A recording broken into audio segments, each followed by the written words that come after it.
juga bisa. Assalamualaikum warahmatullahi wabarakatuh. Alhamdulillah nahmaduhu wa nasta'inuhu wa nastaghfiruh wa na'udzu billahi min shururi anfusina wa sayyiati a'malina. May yahdihillahu fala mudilla lahu wa may yudlil fala hadiya lahu. Asyhadu an la ilaha illallah wahdahu la syarika lahu wa asyhadu anna Muhammadan abduhu wa rasuluhu la nabiyya ba'da ma ba'd. Hadirin jamaah salat zuhur azanullah. Tema pada siang hari ini adalah 7 hal yang membinasakan. Ada perbuatan-perbuatan yang bisa membinasakan dalam kehidupan dunia dan akhirat kita. Ini diangkat dari hadis Nabi SAW yang diriwayatkan oleh Imam Bukhari dan Muslim dari jalan sahabat Abu Hurairah. Nabi SAW pernah bersabda, "Istanibu as-sab'al mubiqat." Jauhkan oleh kalian 7 hal yang membinasakan. Jauhkan 7 hal yang membinasakan. Dan ini membinasakan kehidupan dunia dan di akhirat. Yang pertama, qalu ya Rasulullah wa ma hunna. Sahabat tanya, ya Rasul, apa yang 7 hal yang membinasakan itu? Yang pertama Nabi bersabda, yaitu asyirku billah, yaitu menyekutukan Allah.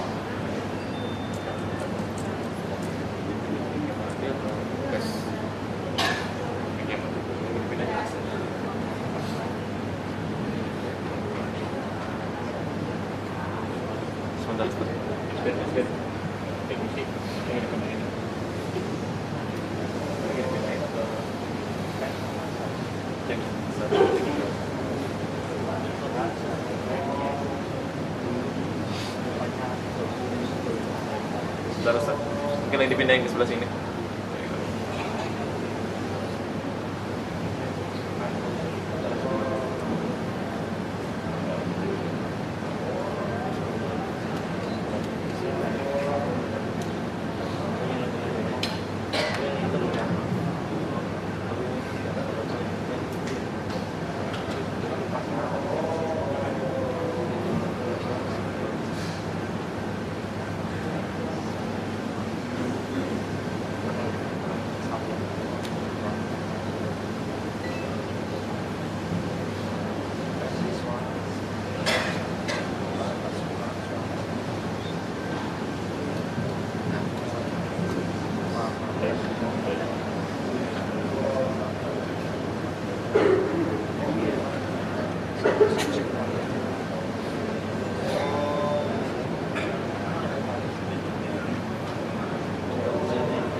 Saya ulangi.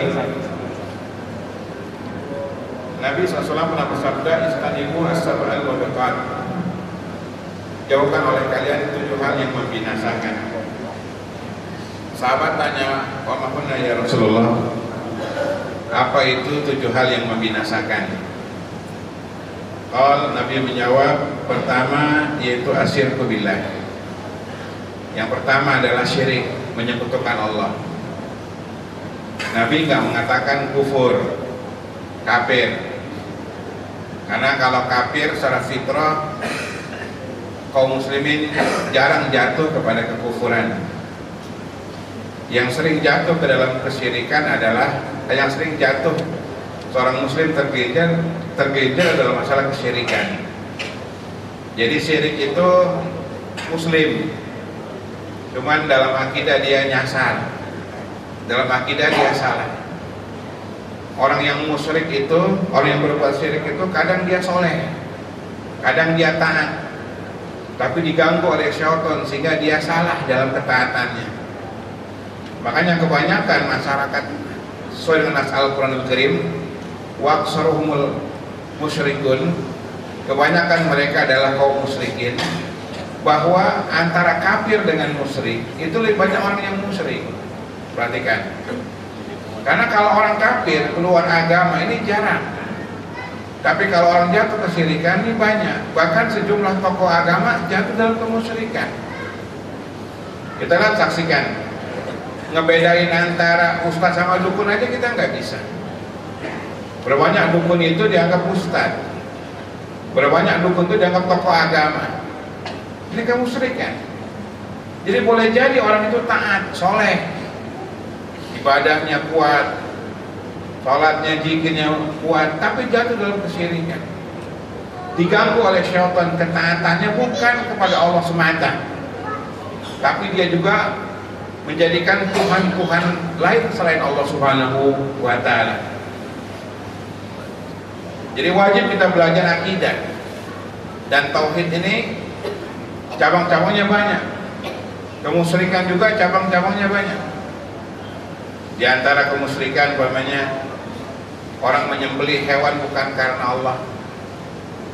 Kita lihat umpamanya kalau orang bangun gedung, potong kambing, potong sapi. Kalau orang bikin jembatan itu pakai sesaji dan seterusnya. Ini masyarakat musyrik. Perempuan hamil pakai gunting, pakai peniti, tolak bala. Ini kemusyrikan. Jadi ada kemusyrikan perempuan, ada kemusyrikan laki-laki. Laki-laki kemusyrikannya di mana? Pakai cincin. Ya, kemarin ada tamu saya, cincin harganya 3 miliar, nggak bisa tembus peluru. Buat apa? Memang kita di Palestina, di sini aman. Ya tidak. Memang orang kaya ini banyak lagunya. Beli cincinnya 3 miliar, mending buat kita, ya kan? Nah, ini kemusyrikan jemaah sekalian. Ada kemusyrikan orang miskin, ada kemusyrikan orang kaya. Orang kaya kemusyrikannya adalah punya paranormal. Pejabat negara, pengusaha, itu mereka rata-rata punya paranormal. Yang namanya diganti dengan praktisi supranatural atau guru spiritual, dukun. Ya, sebenarnya cuma diganti nama jadi guru spiritual. Ini dia. Kalau orang susah, melarat, itu musiknya lain, pantang-pantangan. Itu orang susah. Lo nggak boleh lo tidur depan pintu lo, jauh rezeki. Anak kecil belum bisa ngomong 3 tahun, tabok daun kelor. Anak kecil panas-panasan terus badannya, katanya keberatan nama. Ganti nih, namanya nggak pantas, Jakaria, Otong. Nah, ini kemusyrikan. Maka jemaah sekalian perhatikan, wajib bagi kita semua belajar tentang tauhid. Nah, ada juga perhatikan kesyirikan anak muda, ada kesyirikan orang tua. Anak muda jatuh berbuat syirik itu pakai maerot gitu, maerot, datang ke dukun maerot. Ini syiriknya anak muda biar perkasa. Kalau orang tua, kemusyrikannya adalah ke kuburan keramat. Makanya kalau ke kuburan keramat tuh nggak ada anak muda, mahasiswa nggak ada ke kuburan keramat itu. Yang ke kuburan keramat adalah nenek-nenek, kakek-kakek, rombongan tur ziarah kuburan keramat, minta-minta di kuburan, bermunajat di kuburan. Ini dia. Kalau ke kuburannya untuk mengingat kematian bagus, tapi ini minta-minta di sana. Batu Quran di Banten dan seterusnya. Ini contoh yang membinasakan. Yang pertama adalah asyirku billah, syirik kepada Allah. Maka perhatikan, bagi kita semua sebenarnya wajib kita belajar tauhid. Hampir hari ini tidak ada kajian-kajian tauhid. Kajian-kajian akidah nggak ada. Yang kedua, yang membinasakan yaitu as-sihir, yaitu menggunakan jasa sihir. Dan ini pernah saya bahas tentang sihir, fenomena sihir. Jadi intinya gampangnya begini jamaah sekalian. Kalau ada yang kena sihir, misalnya kepalanya sakit, perutnya sakit, dia pegang tempat yang sakit. Perhatikan. Ibu-ibu. Kalau ada yang sakit kena sihir, kepalanya, badannya, tubuhnya, pegang aja tempat yang sakit itu, misalnya kepala. Kata Nabi SAW, kalau ada yang sakit di antara kalian, baca Bismillah, Bismillah, A'udzu biizzatillah wa qudratihi min syarri ma ajidu wa uhadiru 7 kali. Ini hadis sahih Muslim. Atau kalau nggak bisa doanya, baca saja ayat Quran apa saja, pegang kepala sambil berdoa, ya Allah hilangkan sihir yang ada di kepala saya. Kalau tiba-tiba tangannya berat, tangannya bergetar, itu mulai nyetrum dengan sihir yang ada di kepala. Kemudian dia tarik keluar dari kepalanya, ya Allah keluarkan sihir yang ada di kepala saya. Terus agak berat memang, tergantung jenis sihirnya. Kalau sihirnya berat, dia seperti narik batu yang besar sekali. Begitu lepas dari kepalanya, dia lempar ke tempat yang jauh. Memang nggak kelihatan, tapi betul-betul seperti dia menarik. Kalau orang kena sihir, perutnya, kakinya jadi lumpuh, dia pegang tempat yang sakit. Ya Allah keluarkan sihir yang ada di kaki saya, keluarkan sihir yang ada di perut saya, pegang sambil berdoa pada Allah Subhanahu wa Ta'ala. 15 menit, 20 menit, setengah jam. Kalau tiba-tiba tangannya bergetar, tangannya terasa berat, tangannya terasa panas, maka dia cabut, dia tarik sihir yang ada di bagian tubuhnya itu. Mudah sebenarnya, mudah, ya, gampang. Bismillah. Ya, kalau mau ada yang kena sihir sini, bisa praktekkan nanti. Saya kasih contoh. Ya, yang kena sihir tidur nih, yang pengajian tidur, sihir tidur itu. Ya, ya, iya, disirap dia. Ini sihir tidur nih. Namanya pelor, nempel molor. Nah ini sihir. Jadi nggak boleh kita haram bermain sihir. Saya lihat di kota-kota besar memang tidak nampak. Tapi kalau kita ke daerah pinggiran, masuk Cibitung, Cikarang, Cikampek, Kerawang, Banten, Serang sana, itu sudah magic udah luar biasa. Nah kadang di kalangan pengusaha itu juga banyak menggunakan sihir sesuai dengan jenis sihirnya itu. Ya, kalau laki-laki sihirnya apa? Pelet. Kalau pengusaha sihirnya adalah barang dagangannya supaya laku dan seterusnya. Kemudian yang ketiga, yang membahayakan, yang membinasakan adalah qatlun nafs allati haramallah illa bil haq. Membunuh jiwa tanpa hak. Ini dosa besar.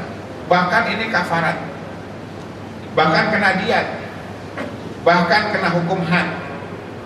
Jadi kalau orang membunuh jiwa dengan tidak sengaja, ini kena diat tebusan 100 ekor onta. Ya, misalnya kita nabrak orang sampai mati, 100 ekor onta. Satu onta 20 juta, 100 ekor berarti 2 miliar. Jadi 2 miliar minimal itu diatnya, tebusannya. Hukumannya belum lagi. Kalau dia membunuh dengan tidak sengaja, seperti kecelakaan, nabrak orang, nanti hakim melihat. Ya. Kalau kasusnya narkoba, ini udah kejahatan luar biasa, hukum mati. Kalau pembunuhan dengan sengaja, hukum kisos. Jadi hukum mati dalam Islam ada, jangan bego. Giliran kaum muslimin tuduh teroris, tembak di tempat, nggak pakai persidangan, nggak pakai pembela, tembak di tempat, depan masjid, depan istrinya, depan anaknya, tembak tempat, karena nggak ada yang belain.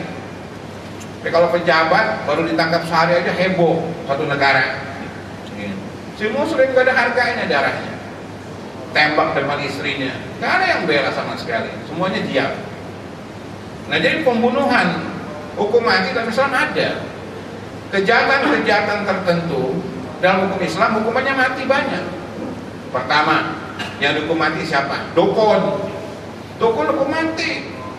Kalau kita dukun live masuk TV, Limban, The Master, wibawa. Udah dukun-dukun tuh, mobilnya mewah, pakai Hammer, pakai yang mahal itu,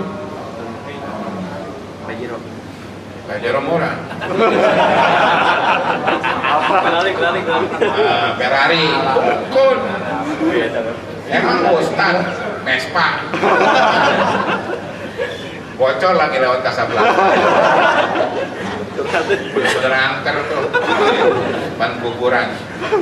Saya tanya cuma tambal ban. Pulang khutbah lagi. Dua Jumat pakai jubah, dorong Vespa. Dukun hukum mati, pancung, penggal lehernya.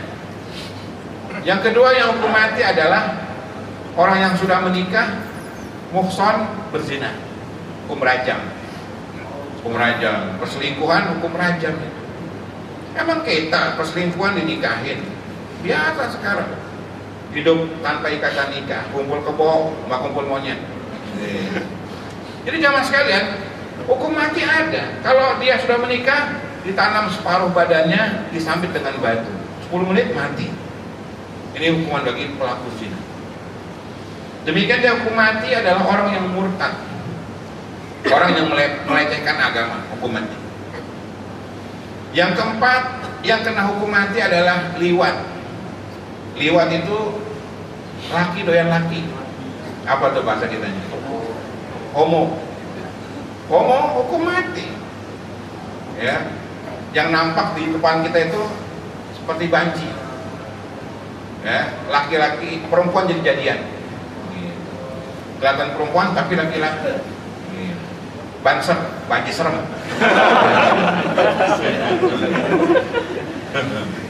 Itu yang suka di lampu merah itu, ditrek.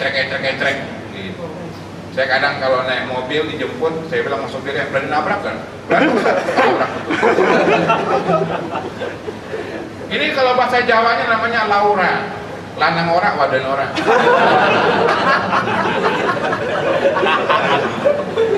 Nah, ini hukum mati dalam hukum Islam. Kan nular itu. Laki itu yang laki itu nular. Yang kelima hukum mati adalah al-hirobah, pemerkosa, hukum mati, pemerkosa. Ya, perkosa itu hukum mati. Demikian perampok, yang bikin teror, hukum mati. Demikian juga teroris, hukum mati.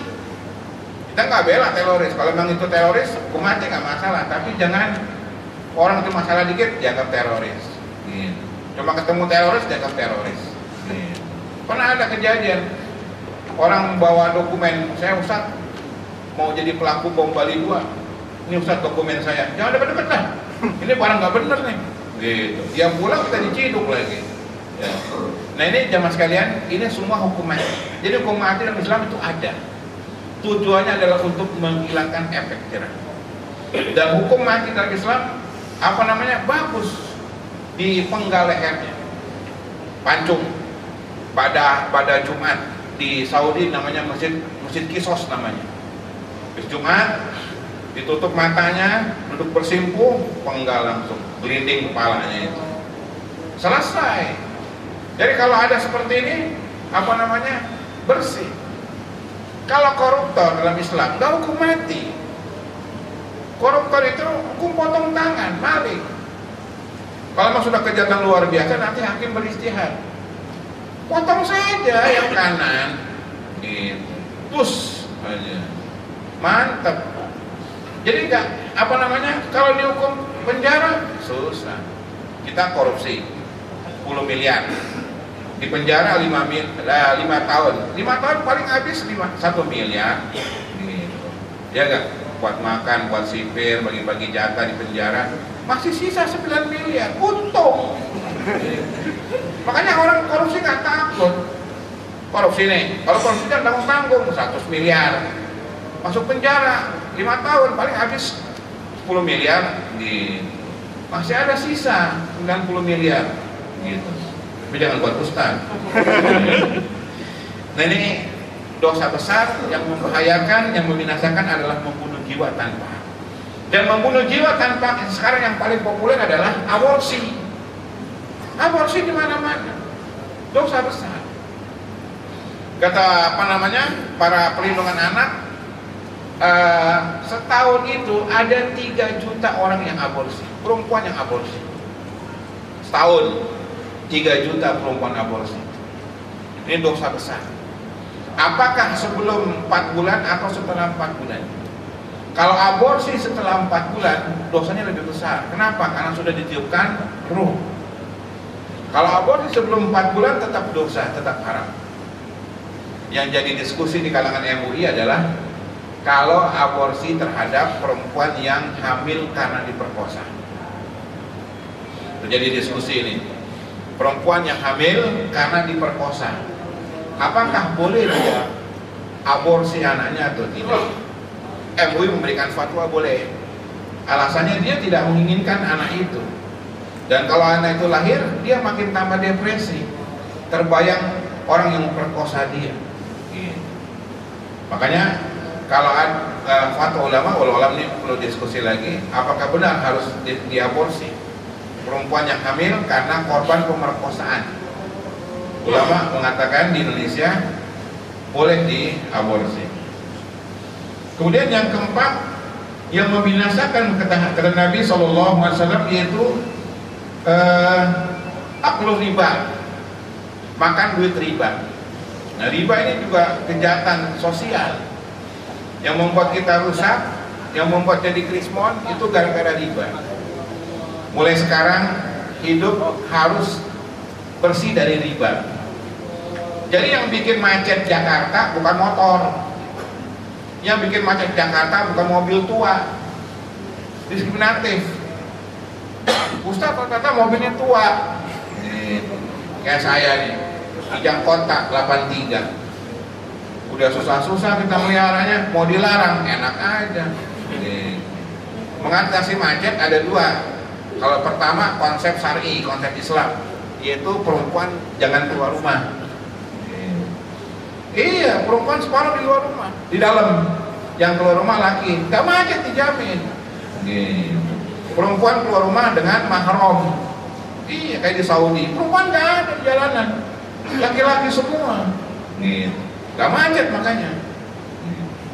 Atau yang kedua, pakai nasional, lihat KTP-nya, balikin ke kampung masing-masing. Iya, saya KTP Jakarta loh.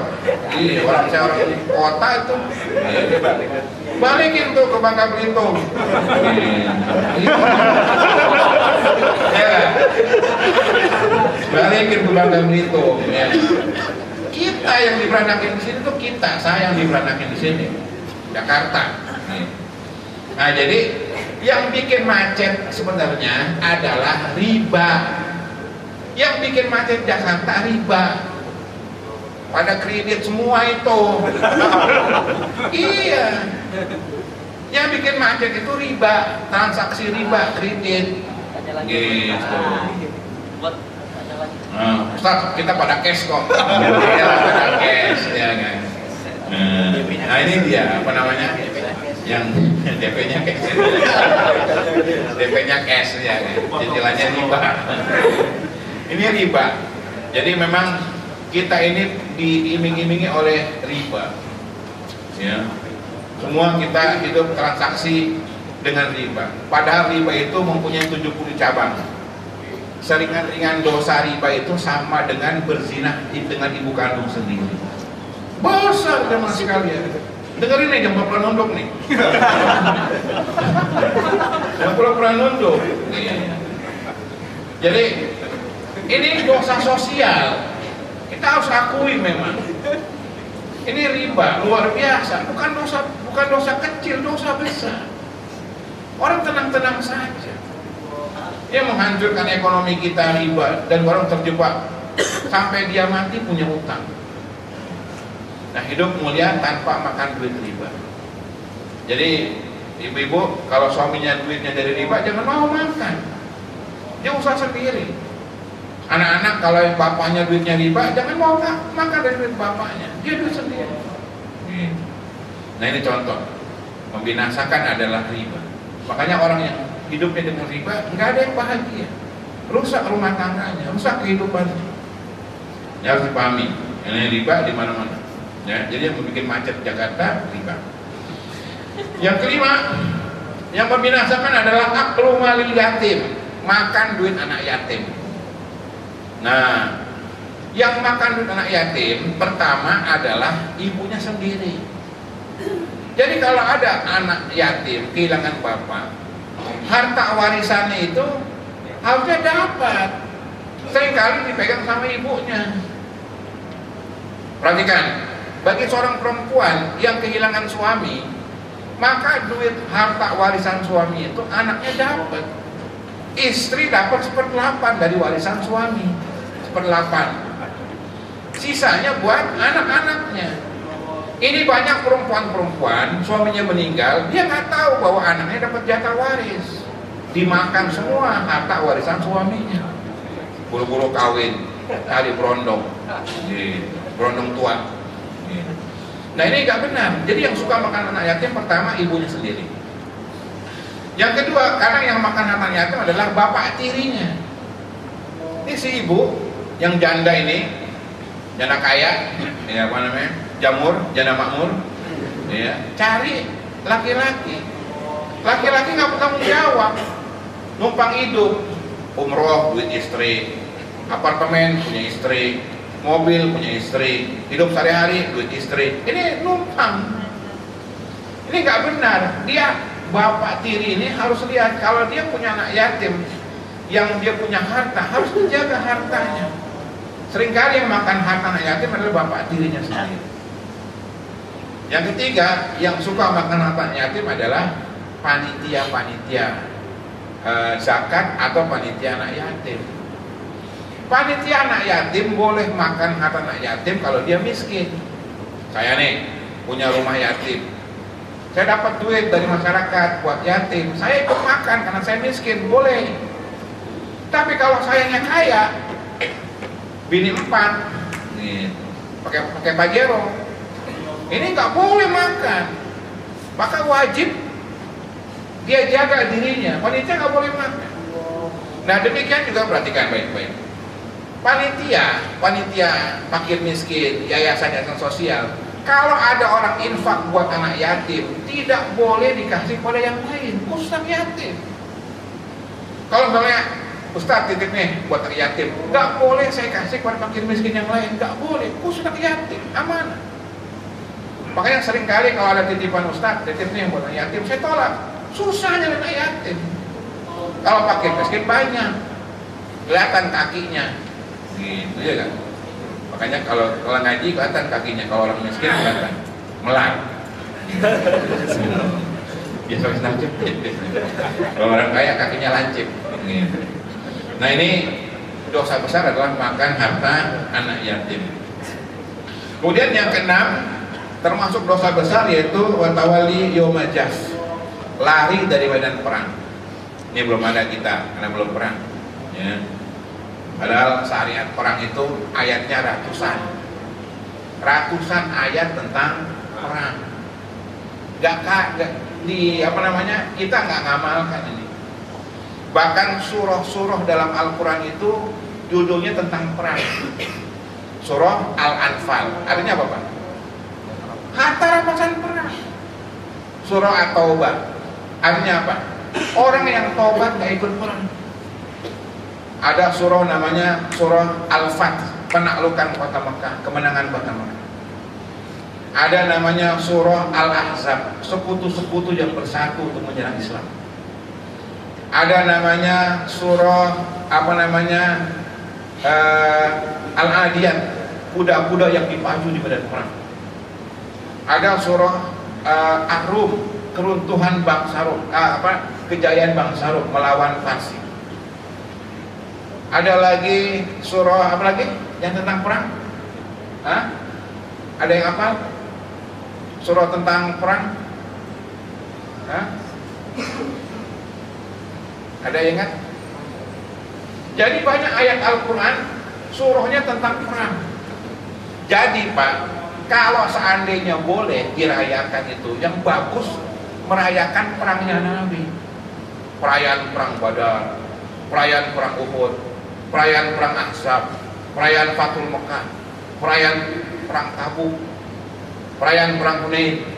Itu baru gagah. Kalau sekedar kelahiran itu biasa, gak istimewa. Di Indonesia saja yang dijadikan hari besar itu hari perjuangan. 17 Agustus kemerdekaan, 10 Oktober hari apa? 10 November hari pahlawan, 1 Oktober Saktian Pancasila. Budi Utomo kapan? Hah? 20 Oktober apa? Hari Pemuda, Sumpah Pemuda. Yang dirayakan di Indonesia hari perjuangan. Bangsa Indonesia nggak merayakan hari kelahiran Soekarno karena nggak istimewa. Jadi kalau mau bangkitkan semangat jihad, yang dirayakan hari perangnya Nabi, bukan lahirnya sebenarnya. Kalau mau kritis, perang Badar, bayangin perang Badar 300 orang melawan 1000. Perang Badar, perang yang nggak punya persiapan. Rasul sampai istighosah, ya Allah, kalau hari ini kami kalah, nggak ada lagi menyembah Engkau di muka bumi. Kalau mati, kaum muslimin waktu itu habis, nggak ada kaum muslimin. Menang perang Badar, datang malaikat. Kalau mau dirayakan perayaan perang Badar, keren. Di perang Uhud yang tadinya menang, kemudian kalah, menang lagi. Terdengar isu Rasul mati waktu perang Uhud. Dan perang Uhud itu besar sekali. Tahu kan Bukit Uhud? Bukit Uhud tahu kan? Bukit Uhud tahu? Taunya puncak aja sih. Punya duit umroh, Bukit Uhud luar biasa. 1000 meter itu dari permukaan laut, tinggi. Rasul menang akhirnya. Saking kerasnya perang Uhud, sebagian sahabat diturunkan rasa kantuk waktu perang. Tertidur semua. Dia kata ahli sejarah, ngantuk itu ada 2. Pertama, ngantuk nikmat, ngantuk waktu perang, musuh menyangka mati padahal tertidur. Yang kedua, ngantuk musibah, lagi ngaji ngantuk. Musibah itu. Ini kata para ahli sejarah, bukan kata saya. Kalau perang Tabuk. Nah, ada lagi namanya perang Mu'tah. Perhatikan Pak. Perang Mu'tah, pejuangnya adalah Khalid bin Walid Pak. Oh, mau tahu perang Mu'tah itu kaum muslimin 3.000 kaum muslimin. Orang kafirnya berapa? Ada yang tahu kan? Orang kafirnya 200.000. Lawan siapa waktu perang Mu'tah? Nasrani. Waktu itu panglima pertama Abdullah bin Rawaha, panglima perjuangan. Kata jamaahnya, wahai panglima, kirim surat kepada Nabi, bilang musuhnya 200.000, kita cuma 3.000, babak belur kita. Kata Abdullah bin Rawaha, waktu itu dia bersair, kita perang bukan pengen menang, kita perang pengen mati. Luar biasa. Kayak itu. Iya, kita perang bukan pengen menang, kita perang pengen mati. Semangat dia.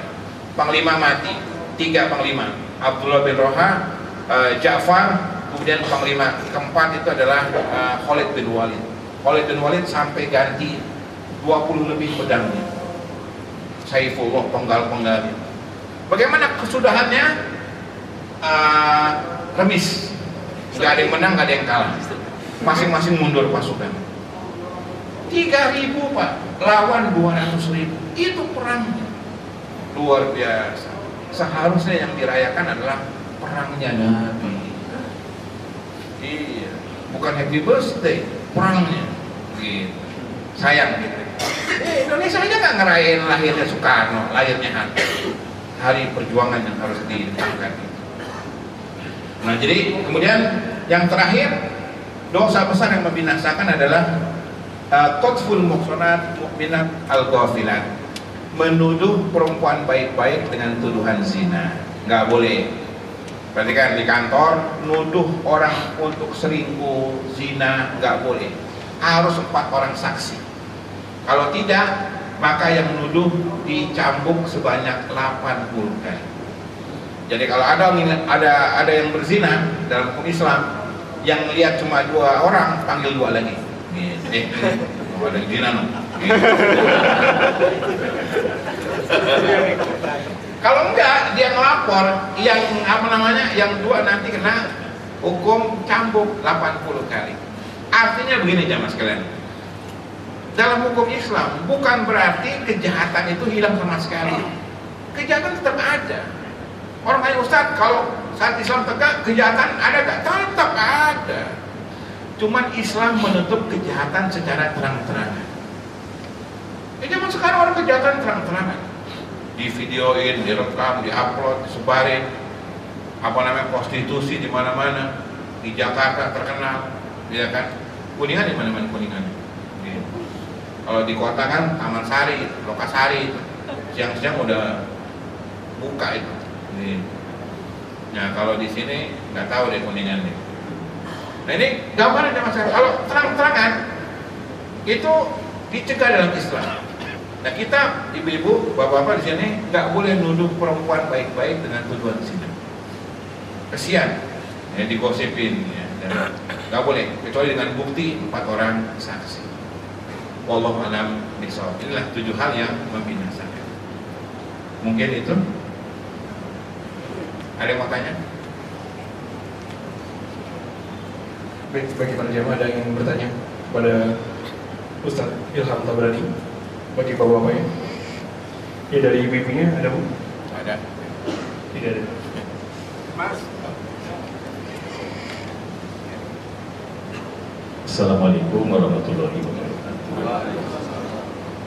Ustadz, ini kalau ada orang yang pada awalnya ingin menyambut anak yatim, katakan ya nanti kalau ada rezeki ya saya kasihkan anak yatim, berikrar ngasih katakan 500, kemudian rezekinya agak sedikit kurang dari 300 umpama, terus naik turun, apakah itu boleh atau terkena yang hukum tadi Ustaz? Terima kasih.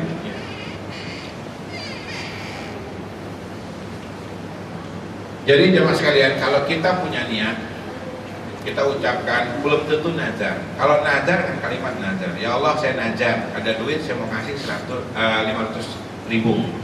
Kalau nazar 500.000 harus bayar 500.000. Tapi kalau cuma niat-niat, kepengen, ada duit nih, ada duit 500, saya pengen nih ngasih sodako buat anak yatim, ternyata duitnya cuma 300, nggak masalah.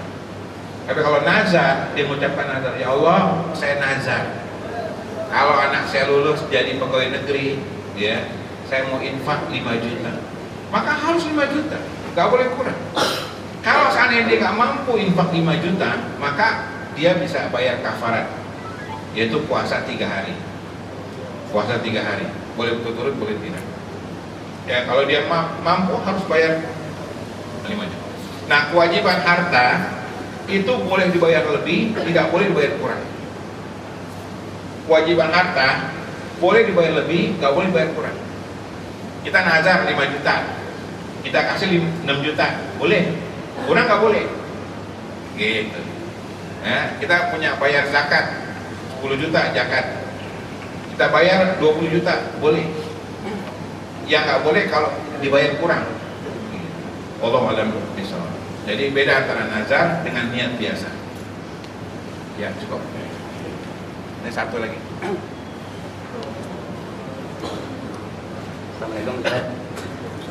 Kalau misalkan ada kejadian di jalan raya, misalkan kita dibegal Ustaz, motor gitu ya, kemudian kita melawan dan misalkan terbunuh gitu, apakah itu yang terbaik dalam Islam, ataukah kita merasa kita nggak kuat nih 1 lawan 5 gitu, sementara kita di rumah ada anak dan istri, mana yang terbaik saat dalam pandangan Islam?